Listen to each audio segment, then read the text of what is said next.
In chess, the board is small. In comparison to Go, the attack comes relatively quickly, forcing a decisive battle. It rarely pays to withdraw or to sacrifice your pieces, which must be concentrated at key areas. Go is much less formal. It is played on a large grid with 361 intersections, nearly 6 times as many positions as in chess. Black and white stones, one color for each side, are placed on the board's intersections, one at a time, wherever you like. Once all your stones, 52 for each side, are on the board, the object is to isolate the stones of your opponent by encircling them. The game of Go, called Weiqi in China, can last up to 300 moves. The strategy is more subtle and fluid than chess, developing slowly. The more complex the pattern your stones initially create on the board, the harder it is for your opponent to understand your strategy. Fighting to control a particular area is not worth the trouble. You have to think in larger terms, to be prepared to sacrifice an area in order eventually to dominate the board.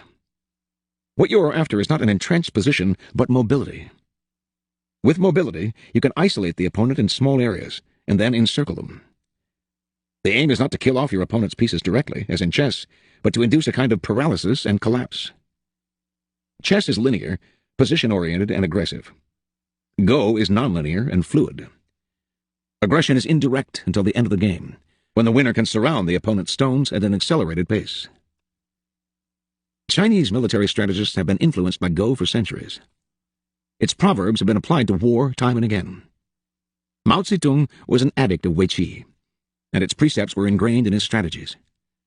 A key Weiqi concept, for example, is to use the size of the board to your advantage, spreading out in every direction so that your opponent cannot fathom your movements in a simple, linear way.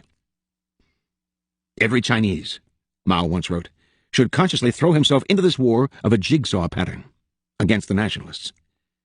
Place your men in a jigsaw pattern in Go, and your opponent loses himself trying to figure out what you're up to.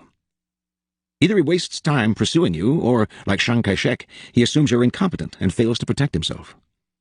And if he concentrates on single areas, as Western strategy advises, he becomes a sitting duck for encirclement. In the Weiqi way of war, you encircle the enemy's brain, using mind games, propaganda, and irritation tactics to confuse and dishearten. This was the strategy of the communists, an apparent formlessness that disoriented and terrified their enemy. Where chess is linear and direct, the ancient game of Go is closer to the kind of strategy that will prove relevant in a war where battles are fought indirectly, in vast, loosely connected areas. Its strategies are abstract and multidimensional, inhabiting a plane beyond time and space, the strategist's mind. In this fluid form of warfare, you value movement over position. Your speed and mobility make it impossible to predict your moves.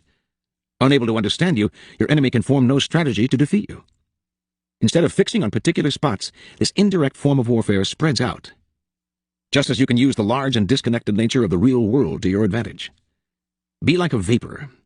Do not give your opponents anything solid to attack.